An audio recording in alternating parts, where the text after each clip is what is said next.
So ayun, hey what's up mga kabagis, this is Jubilito TV Official at ito na naman po muli ang isang edisyon ng ating reaction video mga kalingap at kabagis, no? Pero bago po ang lahat, syempre po mega love shoutout po muna kay Kuya Val Santos Matubang, kay Ate The Vlogs, kay Kalingap Rab, kay Ruel of Malalag, Kalingap Netizens, Kalingap Subscribers, Kalingap Supporters, at lalong-lalo na po ang ating mga Kalingap Partners. Ayan po, mega love shoutout po sa inyong lahat.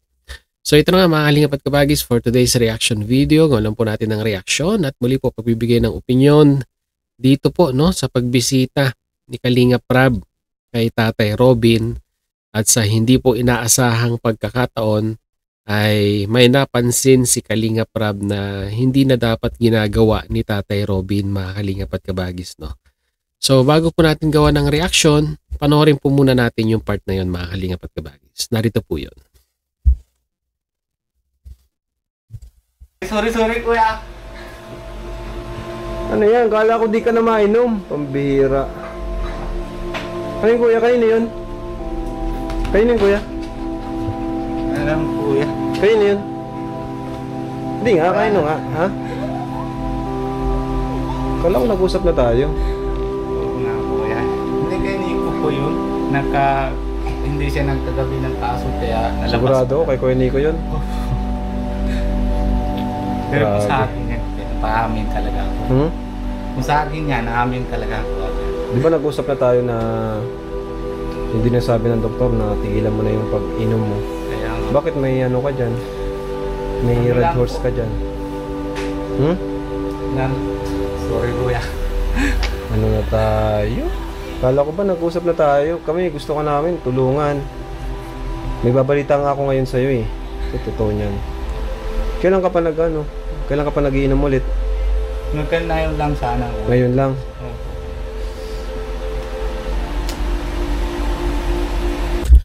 Okay na mga kalingap at kabagis, no. Alam naman natin itong si Tatay Robin, nitong mga nakaraang linggo, nakaraang buwan ay medyo mabigat yung kanyang pinagdadaanan.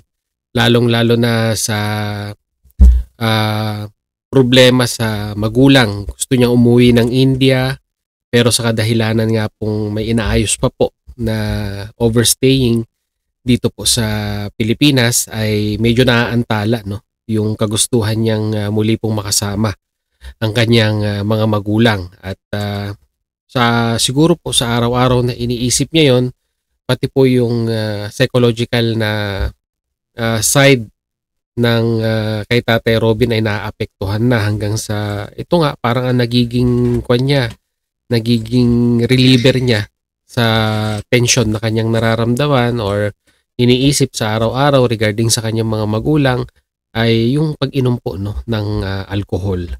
At ang pag-inom na pong yan, mga kalingap at kabagis, ay nagkaroon po, no, ng malaking impact sa kanyang kalusugan, no. Lalo nga ba naman kung araw-araw mong iinumin yan ay talagang hindi naman po maganda sa katawan, no.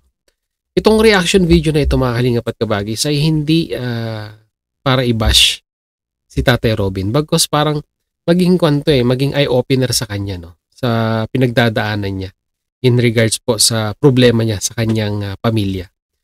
Kahit sino naman, no, kahit saan po ilagay natin ang ating sitwasyon na meron po tayong mga minamahal sa buhay na hindi po natin nakakasama ng matagal na panahon ay namimiss po natin sila. Tapos samahan pa yan ng medyo may nararamdaman yung mga mahal natin sa buhay ay gusto po natin silang yung physical na magkaroon po tayo ng makita natin sila, makumusta at makita yung kanilang kalagayan.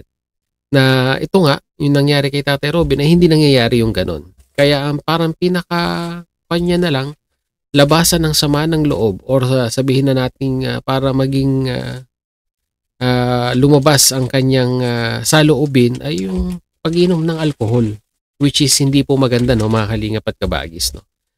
At ito nga, huling-huli sa camera ay nakita ni Kalingap Rab na parang actually kagagaling lang po sa ospital ni Tatay Robin, no. Na-i-vlog po yan ni Alvin Caceres na na-confine siya na muntik-muntikanan na nga daw pong yung na-diagnose sa kanya parang papunta na sa cancer kung hindi maaagapan at hindi magbabago ng lifestyle. ito, nahuli ni Kalingap Rab na pagpasyal niya, nakita na meron pong nakaabang na bote doon po sa lamesa, no? So, nung una, parang in denial, parang sinasabing kay Nico yung inumin na yon. Pero eventually, sinabi niya rin na parang may celebrate siya na festivities or okasyon.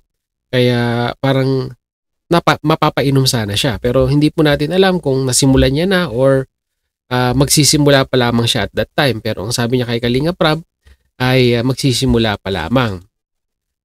Ito yung nakakalungkot, mga Kalingap at Kabagis, no? Hindi naman po natin masisisi si Kwan. Hindi naman po natin masisisi si Tatay Robin. Pero sana si Tatay Robin, isipin niya rin, no? Isipin niya rin yung Kwan. Isipin niya rin yung mga aspeto sa buhay niya na magkakaroon ng malaking impact pag pinabayaan niya ang kanyang kalusugan. Pag pinagpatuloy niya yung bisyong yan. Unang-una sa lahat, maapektuhan ang kanyang kalusugan. Lalala at kung ano man yung karamdaman ay baka sabihin na nating lumaki. Pangalawa, yung relasyon sa asawa, yung relasyon sa anak, maapektuhan. Bakit? Kasi mga Kalingap at Kabagis, no, kung ikaw ay isang na-addict na sa isang bagay, ay magko-concentrate ka na lang doon sa pinagka-addikan mo. Hindi ka na magkakaroon ng interaksyon, kumbaga bumubuo ka na ng sarili mong bumubuo ka na ng sarili mong mundo at dinidisregard mo na yung mga taong nagmamahal sa'yo. So, yun yung pangalawang makaka-apekto, no?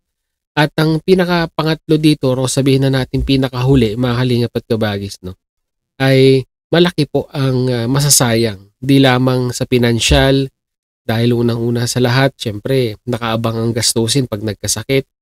Yung pong relasyon ng isang buong pamilya ay masisira, no, mga Kalingap at Kabagis, pag nagtuloy-tuloy yung pong ginagawa ni Tatay Robin na mga ganitong pag-inom, no, or yung pagpapatuloy sa bisyong pag-inom ng alcohol.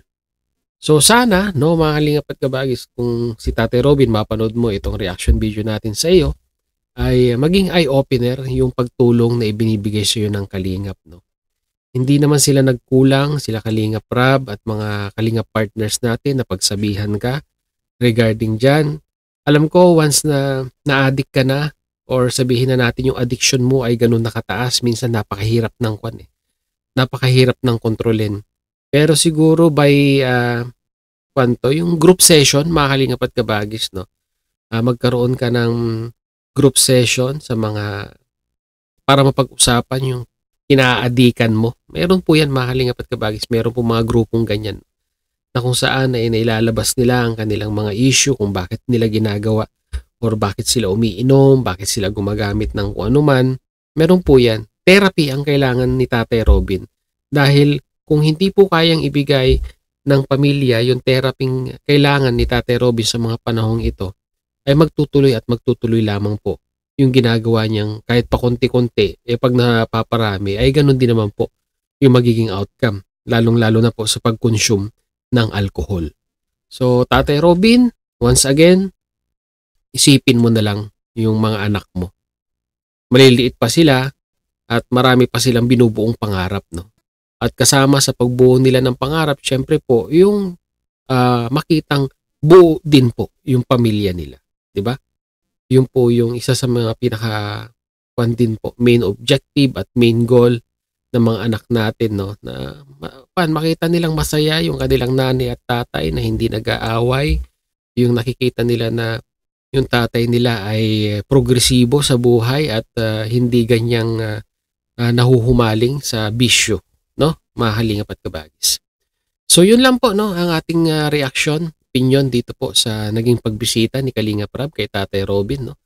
Ganda pa man din na sana ng balita, no, dahil malapit-lapit na sana na makapunta ng Bureau of Immigration para masettle na po yung kanyang mga fines and diligences sa kagawaran ng imigrasyon para po malip na yung kanyang masettle na yung kanyang penalty sa kanyang overstay, no. So yun, muli maraming salamat dahil hanggang sa dulo po ng ating reaction video ngayong araw na ito ay nasamahan niyo po muli si Jubilito TV Official, mga kalingap at kabagi. At muli po, lagay nyo na lang sa ating comment section kung ano pong inyong masasabi, opinion, reaction nga po dito kay Tatay Robin. Pagpayuhan po natin mga kalingap at kabagis. No? Baka po makinig si Tatay Robin. So hanggang dito na lang mga kalingap at kabagis. Once again, this is Jubilito TV Official, proud member po ng Team Koos at ng Karepa Year 2024. So always say mga kalingap at kabagis. Peace, God first. God bless po. Bye!